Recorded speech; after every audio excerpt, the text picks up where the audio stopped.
Vem aí nossa próxima atração.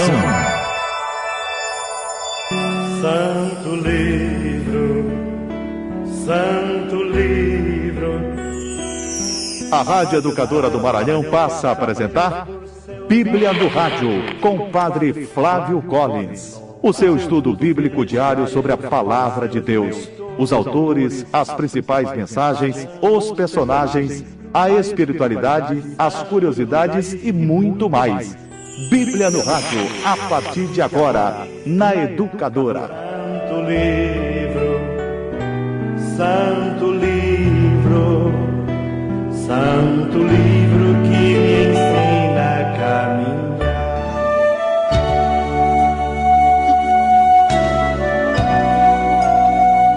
Saudação, querido amigo ouvinte da Rádio Educadora do Maranhão. Estamos iniciando mais um programa Bíblia no Rádio. Eu sou o Padre Guto Feitosa. Bem-vindo, bem-vinda seja você que nos ouve pelo AM 560 da Rádio Educadora, também no aplicativo e no site educadora560.com.br. Bíblia no Rádio, momento de estudo bíblico, aprofundamento nas Sagradas Escrituras para a gente conhecer ainda mais a Palavra de Deus. O nosso programa Bíblia no Rádio, você participa pelo WhatsApp Educadora 987572140, 987572140. Comigo na linha o Padre Flávio Collins, reitor do Santuário Nossa Senhora de Nazaré no Quatraque e professor de Bíblia na Faculdade Católica IESMA. Padre Flávio, seja bem-vindo. Olá, Padre Guto, obrigado. Saudações aos nossos ouvintes que nos acompanham pelo Bíblia no Rádio. Maravilha. Padre Flávio, mais um programa. Estamos aqui para falar da Palavra de Deus. A gente concluiu no último programa o livro dos Números, mas aí certamente o senhor vai rememorar um pouquinho para a gente esse livro e nos apresentar o livro que nós vamos introduzir hoje. Pois não? Então, estamos avançando, né? Isso. Palavra de Deus. Sempre lembrando, palavra de Deus nas narrativas humanas. Isso. Então, e na história humana. Né? Então, de algum modo, eu gosto sempre de usar uma expressão, uma comparação, na verdade. Quando a gente olha para a encarnação de Jesus, a gente faz nós acreditamos nisso. Né? É verdade de fé. E a gente usa, Jesus assumiu a natureza humana com todas as peculiaridades que tem a natureza humana. Portanto, também as fragilidades, isso é a Sagrada Escritura que diz, né? Em tudo igual a nós, menos no pecado. Isso é uma das grandes afirmações ali da carta aos Hebreus. Então eu digo assim, que assim como Jesus assumiu a natureza humana, também a palavra de Deus assumiu a palavra humana com todas as suas características. De novo, menos no pecado. Mas aí, claro, que estou dizendo isso para dizer que a palavra de Deus ela deve ser lida, claro, mas a gente se esforçando para compreender de que maneira ela foi compreendida e de que maneira ela foi transmitida. A palavra de Deus está ali, algumas vezes velada, né, por trás, né, de uma roupagem da linguagem humana. E também isso quer dizer que a palavra de Deus assume a palavra humana dentro da história. Então, de acordo com algumas concepções que se tinha ao longo do tempo. Então, é preciso ter clareza nisso quando a gente afronta a palavra de Deus, sobretudo o Antigo Testamento. E é isso que tem suscitado, às vezes, algumas perguntas, né, porque algumas afirmações podem chocar. E, de fato, o contato mais próximo com livros do Antigo Testamento, e sobretudo essa parte histórica, que vamos entrar agora, estamos fazendo, né? Então, batalhas, campanhas militares, parece uma linguagem estranha, né, para quando a gente confronta isso com Jesus. Então, mas é preciso compreender a palavra no seu contexto. Sempre é importante fazer isso. E é nesse sentido, Padre Guto, que a gente tem olhado o livro dos Números, só para recordar, né, o que a gente fez no último programa. A gente ontem, no último programa, concluiu o livro dos Números, que é, claro, um livro particular. São 36 capítulos que misturam aí leis, né, diversas, e, sobretudo, também narrativa. O livro dos Números pega o povo que estava ali junto da montanha do Sinai e agora retoma a caminhada, a marcha, melhor dizendo, a palavra melhor, né? A marcha para a terra prometida. Essa marcha que ela tem, diria, dois significados, né? O primeiro significa concretamente como caminhar com Deus. E aí o povo será muito provado, né? Essa história da provação do povo, muitas vezes correu em tentação do povo contra Deus. Daí a palavra tão importante, murmuração. A gente elencava, não disse todas, né? Mas depois na leitura mais particularizada, o ouvinte pode depois buscar. Pelo menos 10 vezes aparece ali uma situação em que o povo tenta a Deus.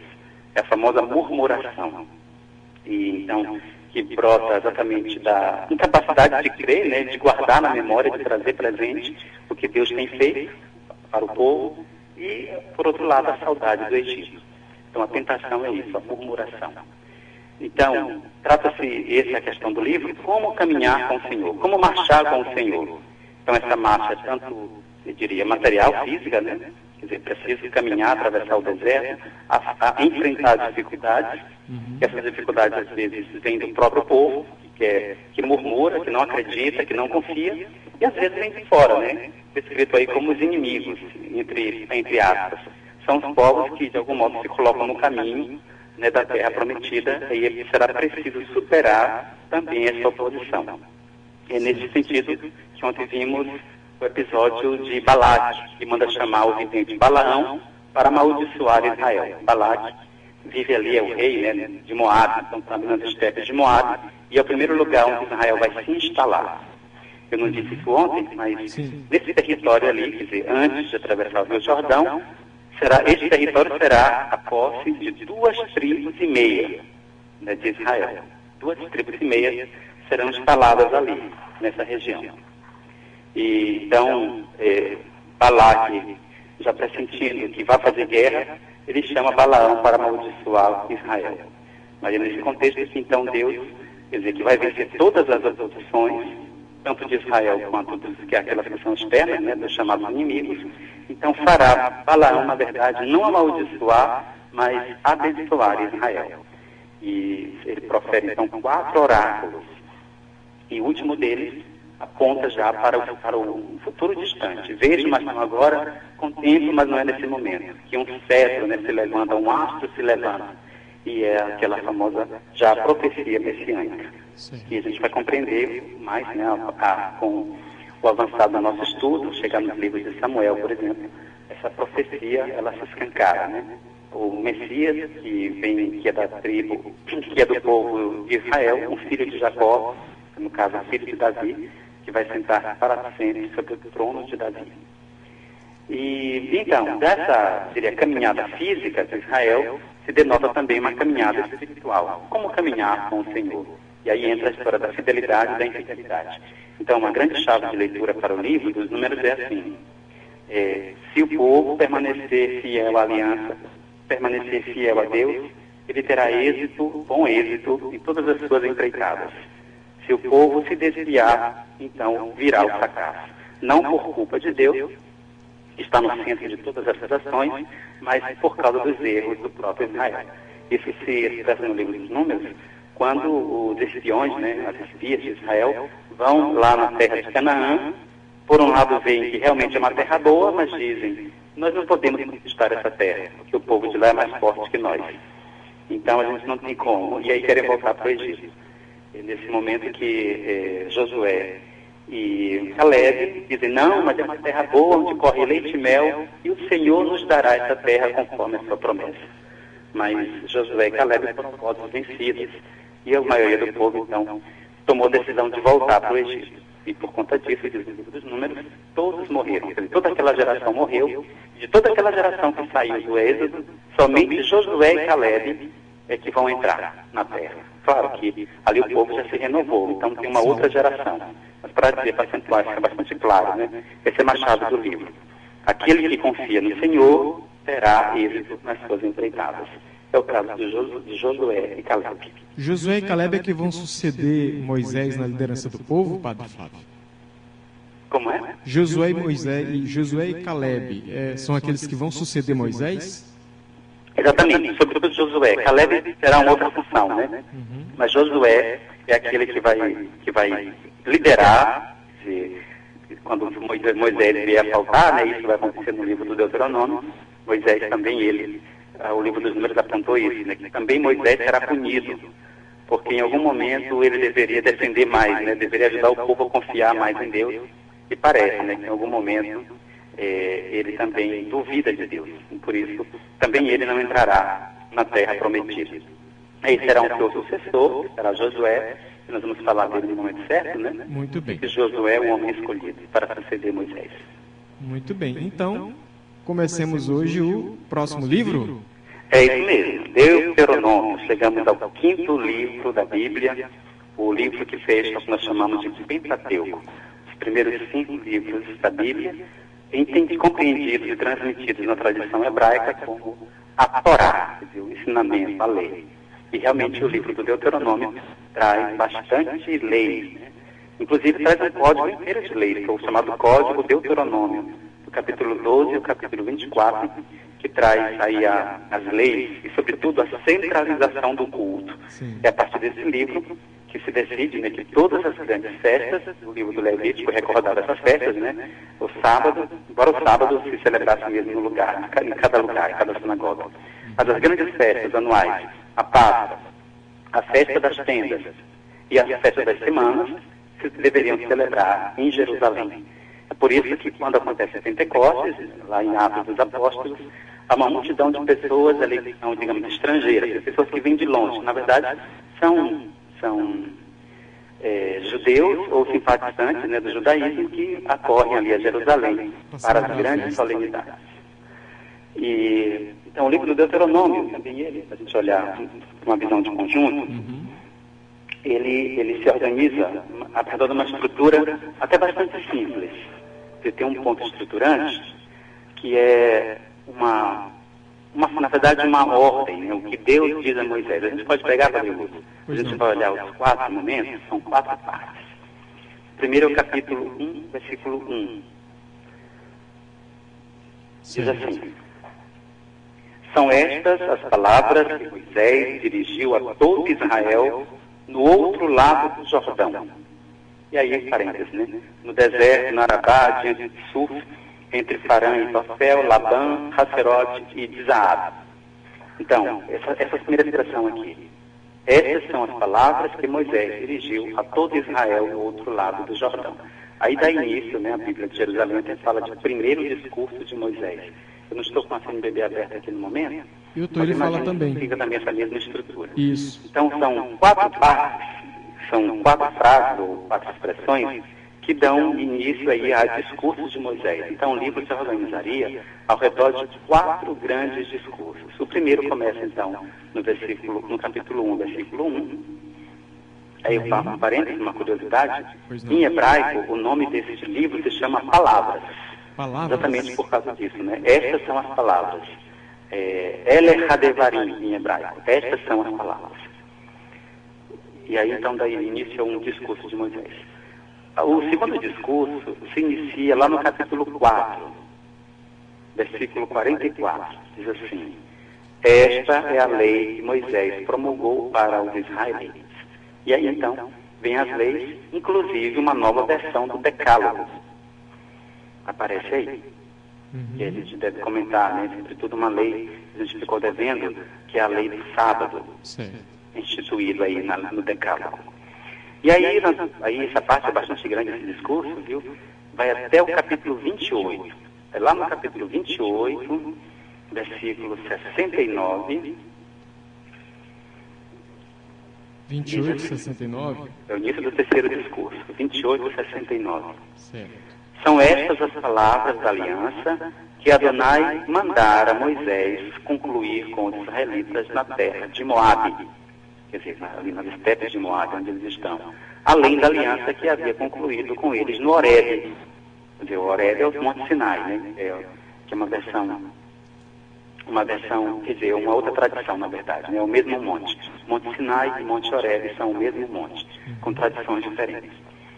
E aí, então, esse é o terceiro discurso de Moisés, que traz, inclusive, a bênção e a maldição, né? Vou te trazer ali. A bênção e a maldição. E aí, o último discurso está no capítulo 33, já no finalzinho do livro. O último discurso de Moisés é, na verdade, uma bênção. É 33:1. Diz assim: esta é a bênção com que Moisés, homem de Deus, abençoou os israelitas antes de morrer.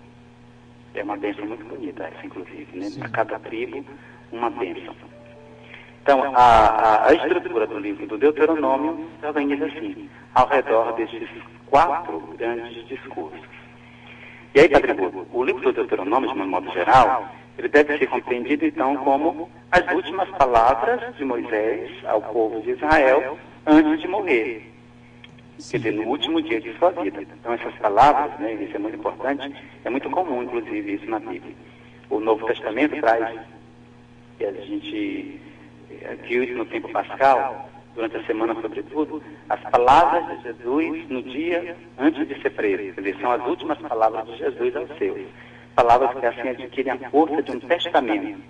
Podemos dizer, então, que Jesus deixa o seu testamento, que é até falar, pode dizer, né, é o mandamento novo que Jesus deixa. Mas são aquelas palavras ditas no último dia. Isso é muito comum, Padre Guto, porque as últimas palavras de alguém, sobretudo consciente, né, que chegou a sua hora, essas palavras, elas são quase que sagradas, né? Estou falando de nós, né? Sim. No caso de Jesus, é claro que é sagrada.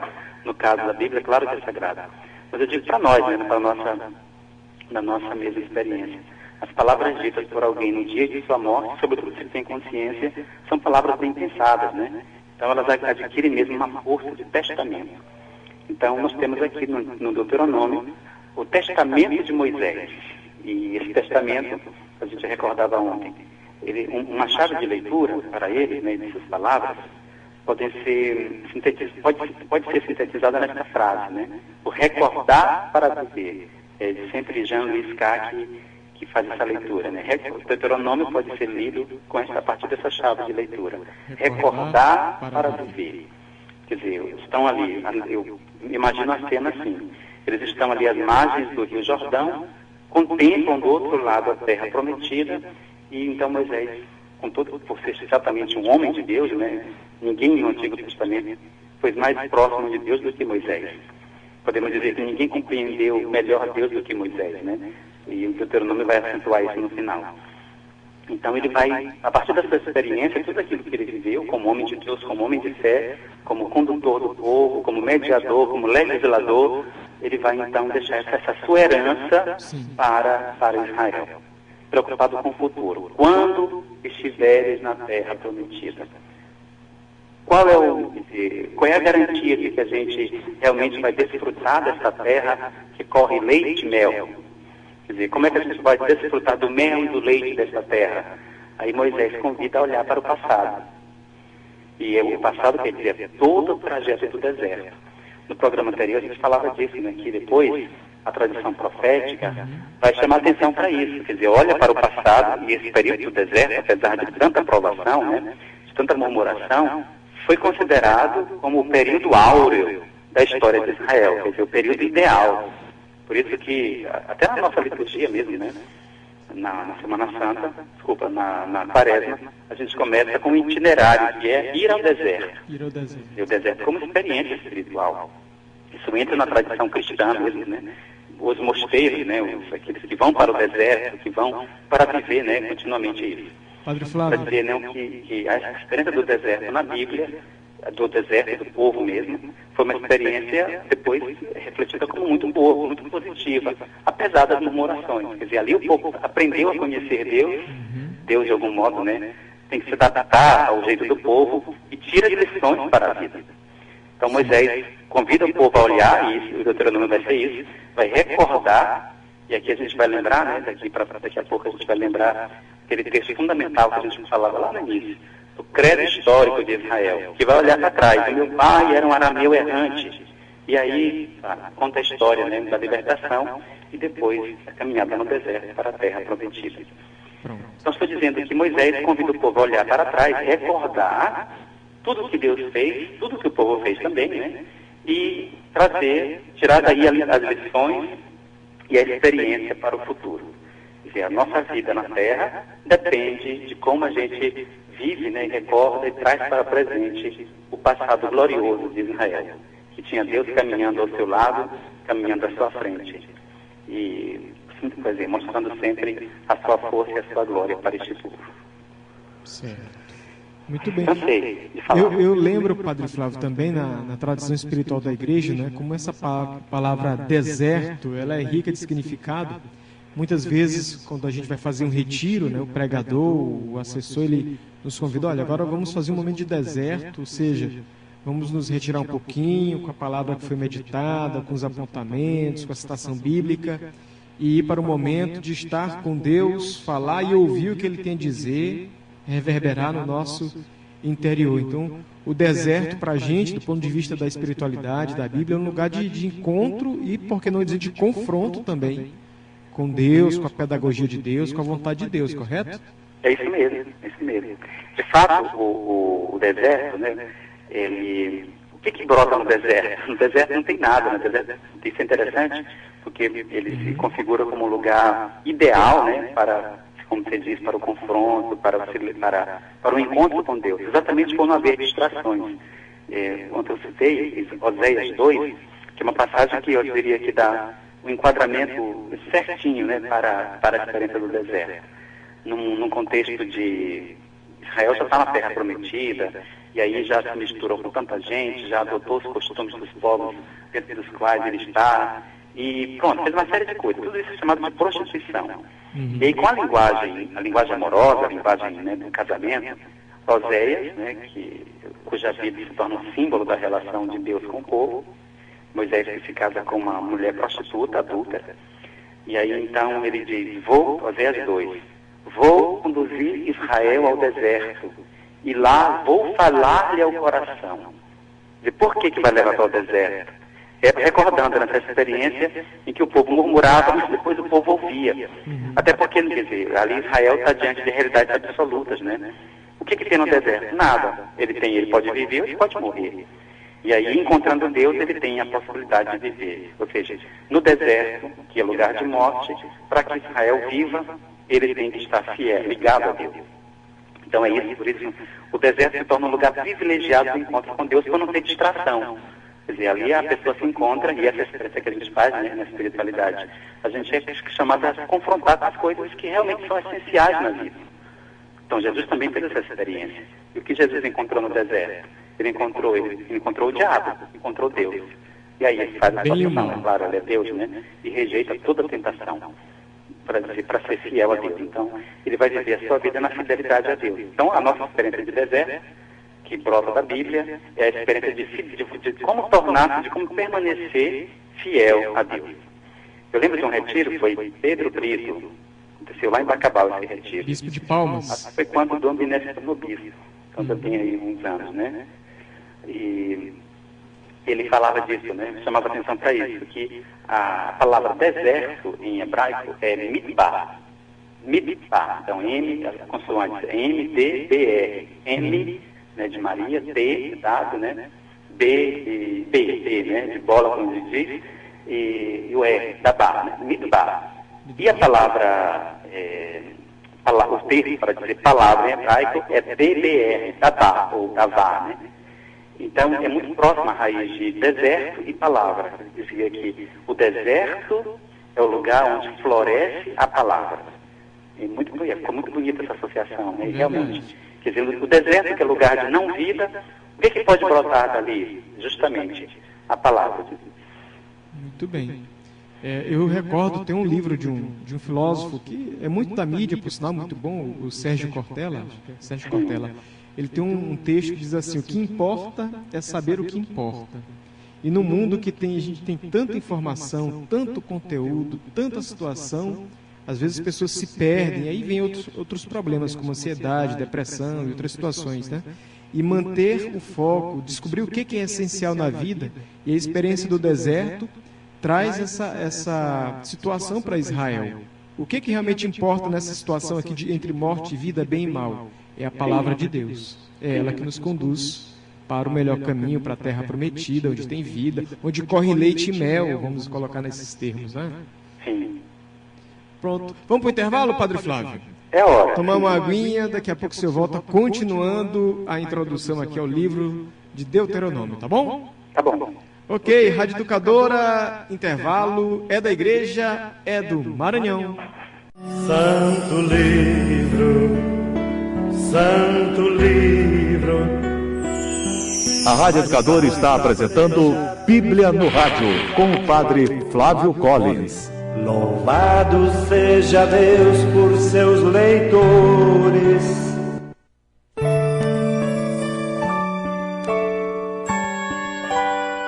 De volta a Bíblia no Rádio, intervalo bem curto. Olha, você participa do programa pelo nosso WhatsApp Educadora 987572140, 987572140. Deixe sua pergunta, sua dúvida, sua mensagem, sempre usando mensagem de texto, tá bom?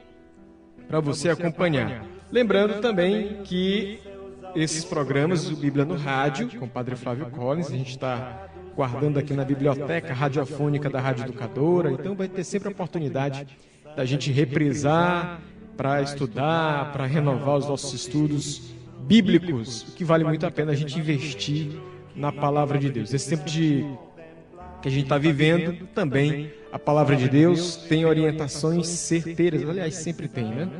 Para a gente. E de volta aqui nesse segundo bloco, Padre Flávio. Oi, Padre Flávio. Olá. De volta. Vamos lá continuar o tema do Deuteronômio. Bem, então, o Deuteronômio realmente é um livro muito particular, né? No sentido que a gente vai precisar de voltar, né, falar sobre ele no próximo programa, com certeza. Certo. Porque há muita coisa que nós precisamos acentuar. E uma das outras coisas é que o livro do Deuteronômio tem uma teologia que você até já, né, falou um pouco antes do intervalo, falava da vida e a morte, né, o bem e o mal. E realmente o livro do Deuteronômio vai acentuar bastante isso a partir de uma reflexão sobre o Código da Aliança, e traz aí como parte, né, dessa aliança dois temas fundamentais, né, que são correlacionados, que é o tema da bênção e o tema da maldição. E é a partir desse tema, bênção e maldição, que a gente vai entender a famosa doutrina da retribuição. E está lá pelo capítulo 27 e 28, né? Vai só antecipando, que a bênção e a maldição. Então, a fidelidade a Deus traz como consequência a bênção. A infidelidade a Deus, mas essa infidelidade é por causa da aliança. Quer dizer, não é que a pessoa que não fez aliança será castigada por Deus. Não, ele está falando para alguém que assumiu um compromisso, que alguém se comprometeu. Então, nesse sentido, a bênção e a maldição valem para aquele que fez aliança com Israel, com Deus. Então, são termos próprios da aliança. Se a pessoa não fez aliança, não tem obrigação nenhuma nesse sentido, né? De cumprir ou de descumprir. Para quem fez claro aliança. que será uma consequência diferente na vida. E, então, eu lembro de um professor nosso, Pietro Bovatti, italiano, eu fiz um curso com ele sobre o Deuteronômio, sobre a teologia do Deuteronômio. E ele falava muito que o Deuteronômio está muito ligado aos círculos dos profetas, sobretudo o profeta Jeremias. Então, tem muito aqui, né, da teologia profética no livro do Deuteronômio. Então, realmente é um livro muito precioso dentro de toda a Escritura, né? Claro que toda a palavra de Deus mas isso aqui de modo particular tem muita teologia. Outros têm muita narrativa, né, Padre Guto? Sim. A gente vai ver depois, nos livros de Josué para frente, que tem muita história, muita narrativa, e a gente vai dizer até que com os estudantes, que às vezes ficavam perguntando, mas Padre, esse livro é só história e tudo. Pois é um gênero particular, na verdade, é a teologia da história. Então a história é a teologia, mas às vezes há uma sede, né, não só do estudante, mas também do ouvinte, de querer encontrar muita teologia no livro, e porque é talvez acostumado com o Evangelho, né, que cada frase, cada palavra, ali dá para escrever um livro. E às vezes nesses livros aqui, não, a gente tem muita história, e aí trata-se de contar, né, de contar a salvação e contar, né, narrar a história em vista também da salvação. Então a gente se encontra muito nesses livros assim. De qualquer modo, o livro do Deuteronômio é um livro de muita teologia. Tanto é que é a partir desse livro, da sua teologia, que toda a história que vem depois, Josué, Juízes, Samuel e Reis, ela é contada, né? Tanto é que foi dada para essa redação, Josué, Juízes, Samuel e Reis, o título de História Deuteronomista, porque ela se inspira exatamente tanto no conteúdo, né, na teologia, quanto também no estilo do livro do Deuteronômio. Tem um autor, um estudioso bíblico, que é chamado Martin Noss, alemão, que viveu no século passado. Foi ele, né, que cunhou essa expressão de história deuteronomista, que ele dizia, uma das suas teorias para a composição do Pentateuco, ele dizia que esses 5 primeiros livros, na verdade não são 5, são 4. Porque ele diz que o Deuteronômio pertence à história que vem depois. Ou seja, ele é a introdução da história que ele chamou de história deuteronomista, porque justamente ela se inspira no livro do Deuteronômio. Isso ainda como uma introdução geral, né? Mas indo agora, entrando um pouquinho no livro do Deuteronômio, então, olhando para o primeiro discurso, o primeiro grande discurso de Moisés, né? Lembrando que são 4, e isso determina um pouco a estrutura do Deuteronômio. Ele vai recordar. Então, no capítulo 4, de modo particular, nós temos um texto que é bastante significativo, denso de significado, que é bem conhecido, viu, Padre Guto? É o famoso Shema Israel. Shema Israel. Na verdade, está um pouquinho para frente, é no capítulo 6. No capítulo 6. No capítulo 4 diz assim, que eu queria chamar a atenção, lá no versículo 39. Pois não. O senhor achou aí? Ainda não. Então, no capítulo 4.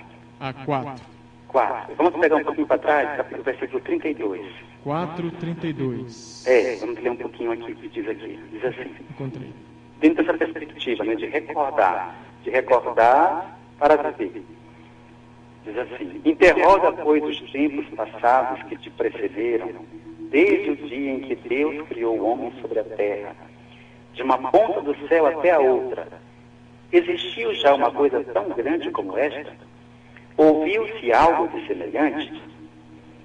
Existe um povo que tem ouvido a voz do Deus vivo, falando do meio do fogo, como tu a ouviste, e que tenha permanecido vivo?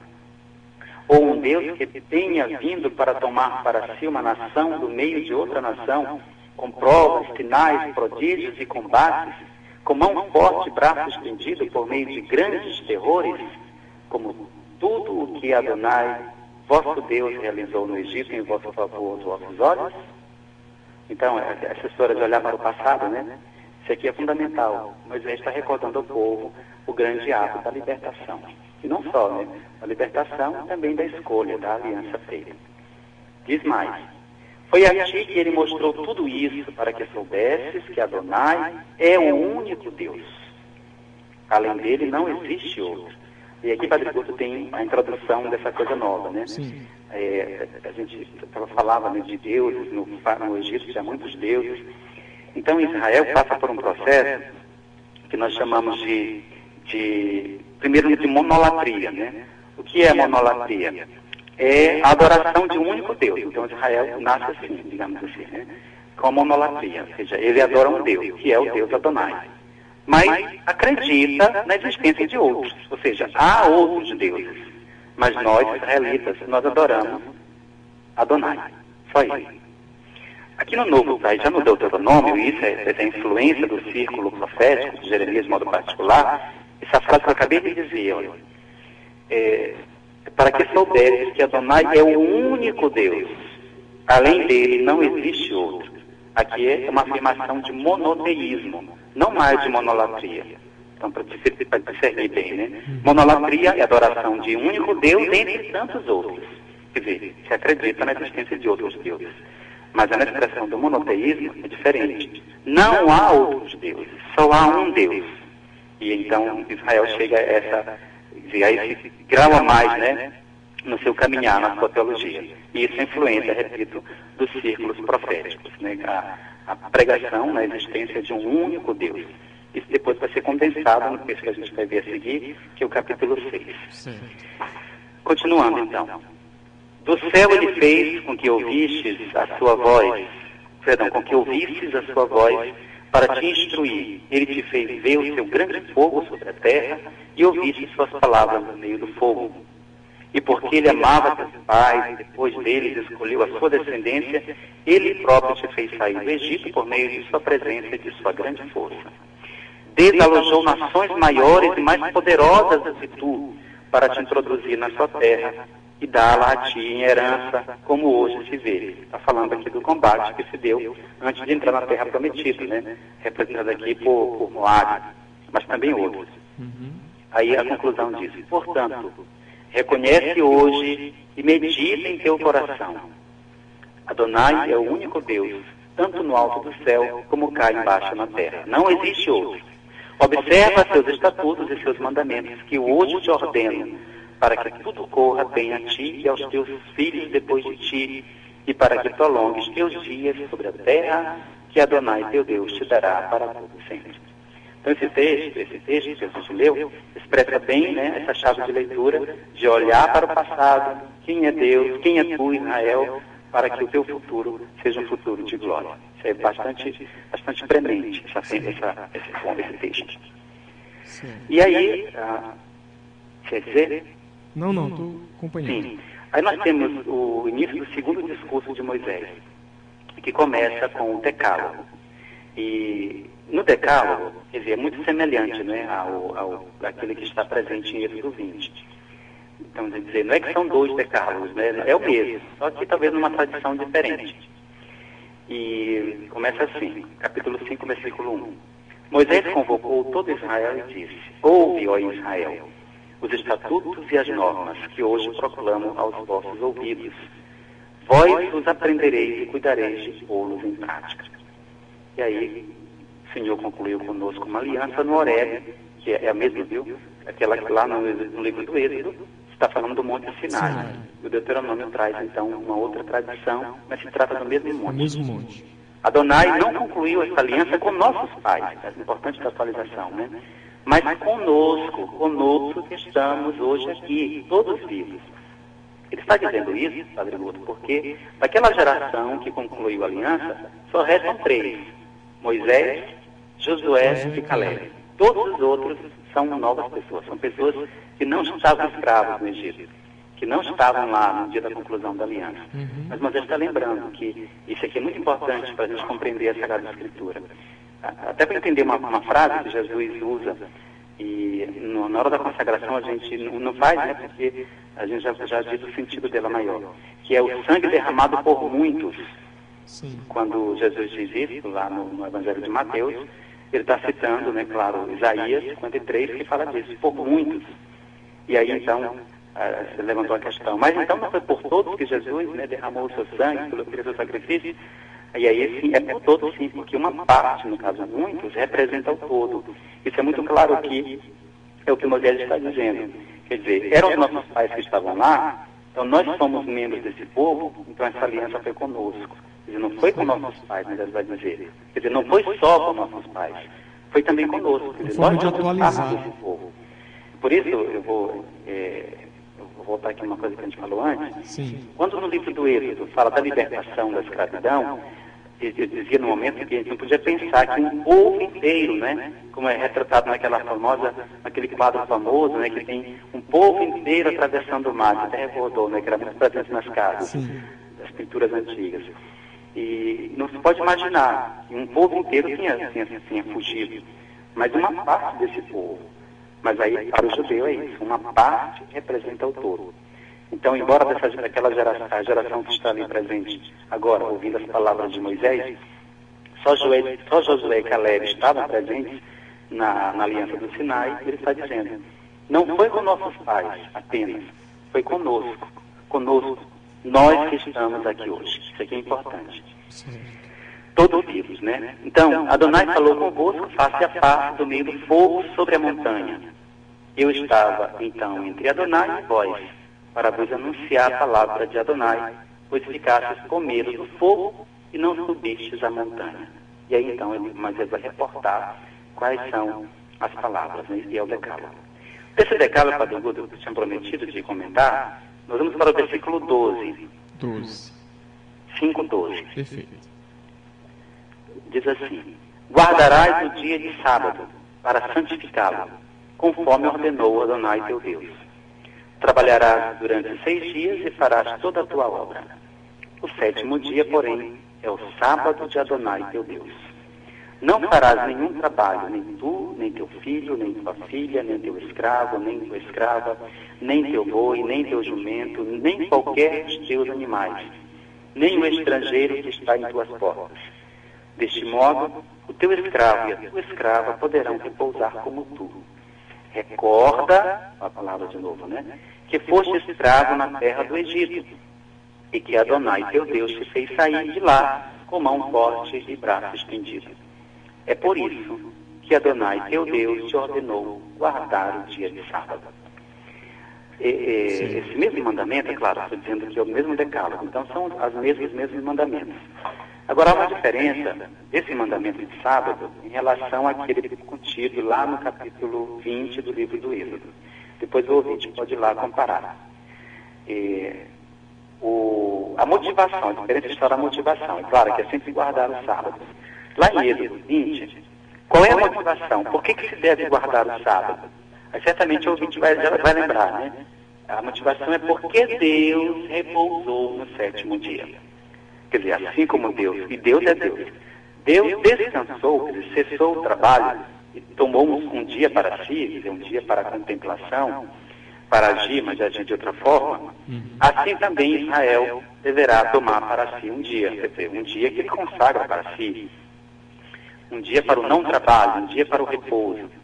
E é claro, Padre Guto, que esse repouso, mesmo não fala ainda de vida eterna ali, né, no livro do Êxodo, não tem essa concepção ainda, o povo não compreendeu isso ainda, né, ele vai compreender isso mais tarde, mas a ideia de repouso é já ser uma antecipação do eterno repouso que a gente pede, né, às pessoas que partem. O descanso de fato, a vida não é só trabalho, a vida tem essa dinâmica, né?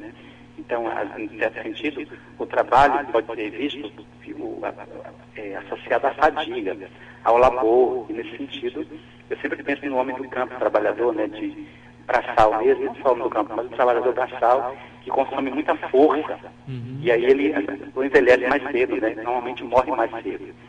Então, isso explica bem o trabalho sem interrupção, ele leva à morte, então a necessidade do repouso, como garantia da vida, para que a pessoa possa viver mais.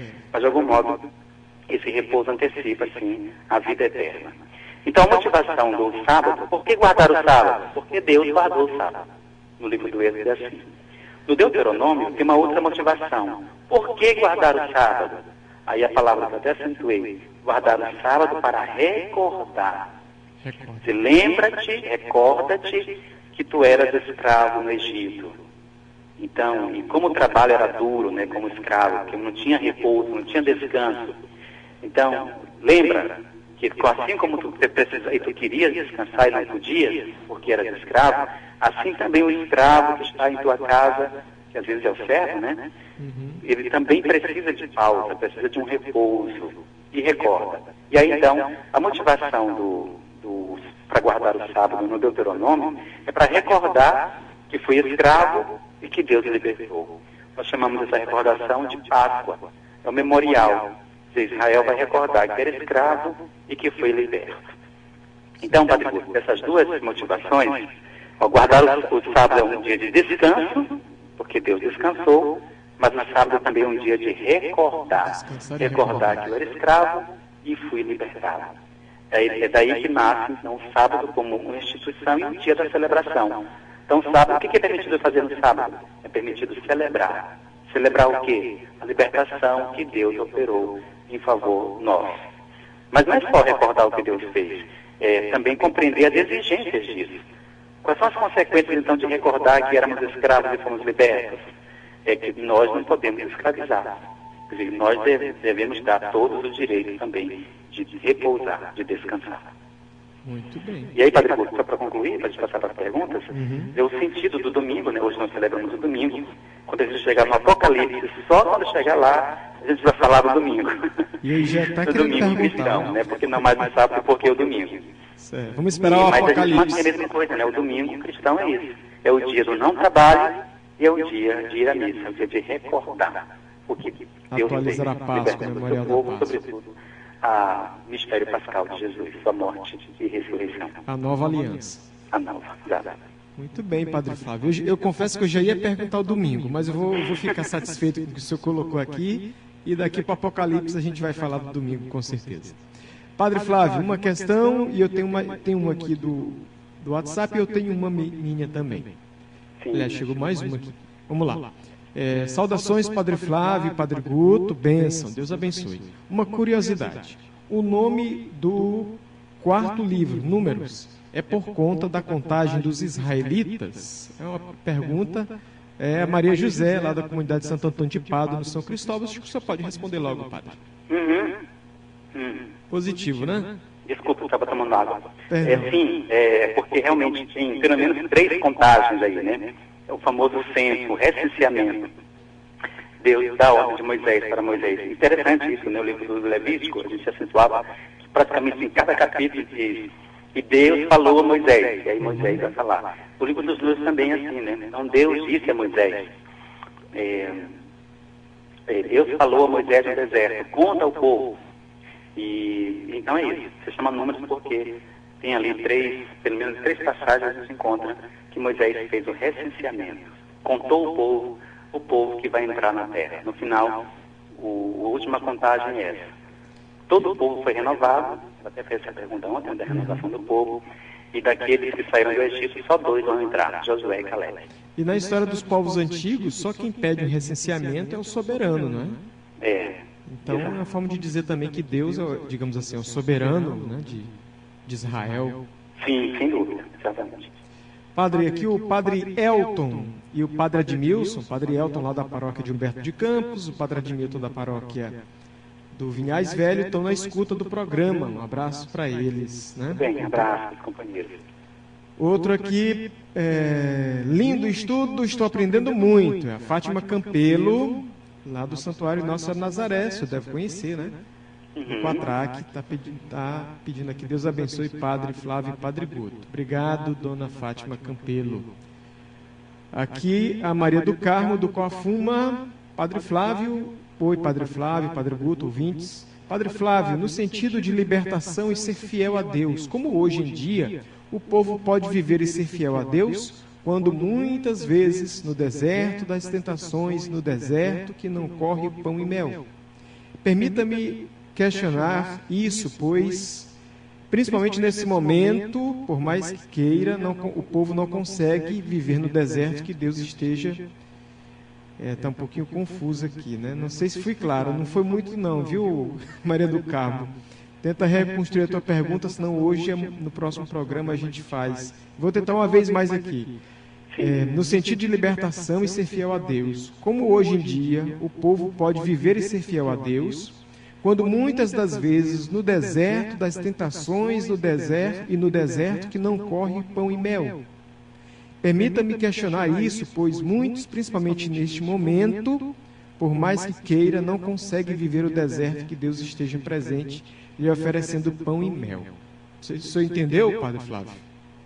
Mais ou menos. Mais ou menos. Então, responda aí de acordo com como o senhor entendeu, por favor. Bem, de um modo geral, acho que vai ser mais 2 questões juntas, né? A primeira é assim, ó, a experiência do povo no deserto, ela é sempre, também para nós, é modelar, né? Ela é exemplar. Porque a história do povo, tem até aquela música, né? O povo de Deus no deserto andava também sobre o povo do Senhor. E realmente, quer dizer, a gente não pode acusar de, aquele povo fazia isso. Na verdade, nós somos do mesmo jeitinho.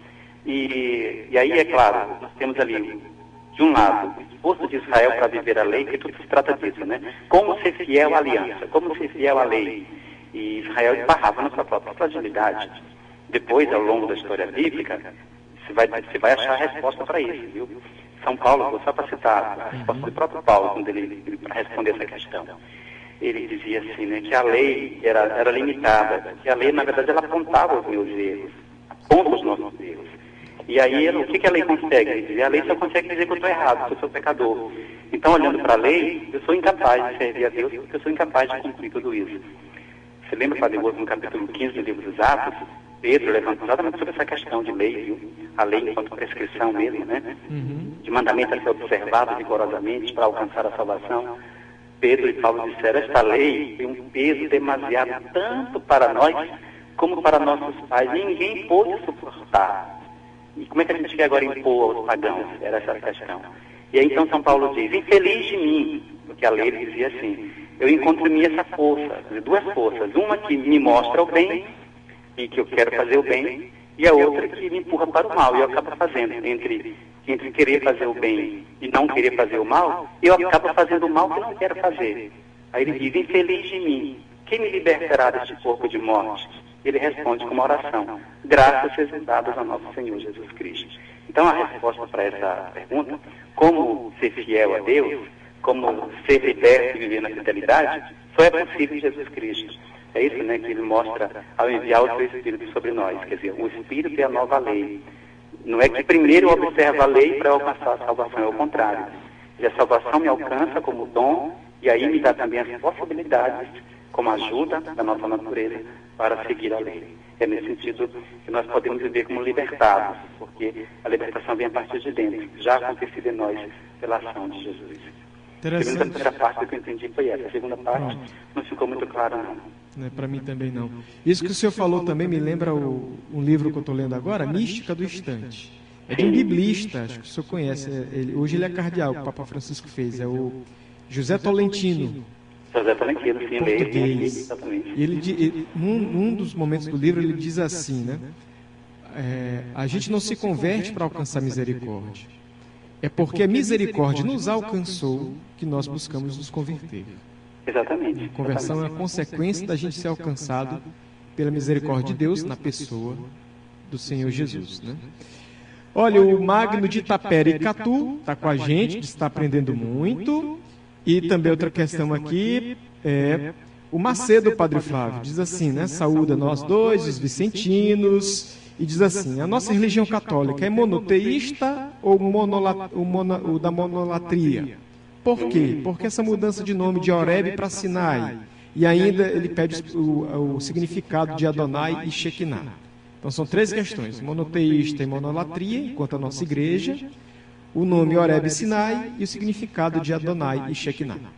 Pronto, você direto, né? Sem ter muita arrudeia. Muito certo. Sinai e Horebe são tradições diferentes, é o mesmo monte. Isso é comum, né? Um lugar pode ter nomes diferentes. Então, aqui nós chamamos assim, eu não tenho agora nenhum exemplo em mente, né? Mas lá a gente chama desse jeito. Por exemplo, vou dar um exemplo, né? Eu falei com o Padre Ribamar. O Padre Ribamar nasceu num lugar que era chamado de Vaca Velha. Verdade. Pronto, Vaca Velha. E agora? Né? Hoje é chamado de Sagrado Coração. Aí depende. Então, qual é o nome verdadeiro? Os dois são. Quer dizer, eu lembro o Padre Bravo que recordava, ei, Padre Ribamar, como é que está lá na Vaca Velha? Quer dizer, é o nome, né? Então, por algum motivo, se chama de Vaca Velha. Outros, mudam o nome, mais sensato, certamente, para Sagrado Coração. Mas é o mesmo lugar. Lá na sua cidade de Rosário, Padre Flávio, eu fiz pastoral de férias num lugar chamado Iraque. E depois se tornou Cidade Nova. Cidade, exatamente. Não é verdade? Então, o Iraque é a Cidade Nova. Pronto. Então, é isso mesmo. Então, são tradições diferentes, viu, Macedo? Depois, a Adonai quer dizer, a gente falou então anteriormente, já faz dias, né? Adonai é o nome que os judeus usaram para substituir a palavra que descrevia o nome de Deus. Então, toda vez que encontravam o nome de Deus, o nome próprio de Deus, que são aquelas 4 letras, Y, H, W, H, eles não pronunciavam o nome, eles diziam Adonai, que é uma palavra hebraica que quer dizer Senhor, que é como a CNBB agora traduz o nome de Deus, né? Senhor. E Shekinah quer dizer visitação, morada, né? Shekinah, morada, visita como morada. Shekinah, Emanuel, Deus desceu do céu. A gente cantou esse encerramento do Filho do ano passado. Shekinah, Emanuel, Deus desceu do céu. É visita, morada, moradia. Certo. E a questão da monolatria... Sim, perdão. Para nós, claro, o cristianismo, né? Não é o catolicismo. O cristianismo é monoteísta. A monolatria foi uma fase, né, da vida de Israel. Na igreja, no cristianismo, não. Nós professamos um só Deus. Só existe um Deus. É monoteísmo. Certo. E aqui a Maria do Carmo, lá do Coafuma, diz que ela foi contemplada, o senhor respondeu o que ela queria saber. E uma última pergunta, que a gente está com o tempo estourado aqui, mas vamos lá. Parabenizo Padre Flávio e Padre Guto pelo estudo bíblico. Aqui é Lenir Nunes, Cutrim, Quatraque. A audiência no Quatraque está grande. Pois é. Muitas aprendizagens da palavra de Deus. Estou ligada. E aqui ela botou uma pergunta que não deu para entender aqui. Coloca no próximo programa, tá bom, Euleni? Aí a gente coloca para você. Padre Flávio, bênção. Pois é, Deus nos abençoe e nos guarde, nos dê um bom apetite também. E o que comer também para aqueles que estão preparando ainda, né? Ele que é Pai, Filho e Espírito Santo. Amém. Amém. Um abraço, irmão. Até o próximo programa. Abraço. Bíblia no rádio, aqui com a Rádio Educadora, parceria Padre Flávio Collins, Santuário de Nazaré Quatraque, aqui é a emissora do Povo de Deus. Muito obrigado pela audiência, a gente retorna no próximo programa, nesse mesmo horário, tá bom? Deus abençoe e fique ligado na programação da 560. Rádio Educadora é da Igreja, é do Maranhão. Santo livro. A Rádio Educadora do Maranhão apresentou Bíblia no Rádio, com Padre Flávio Collins. Louvado seja Deus por seus leitores. Santo livro.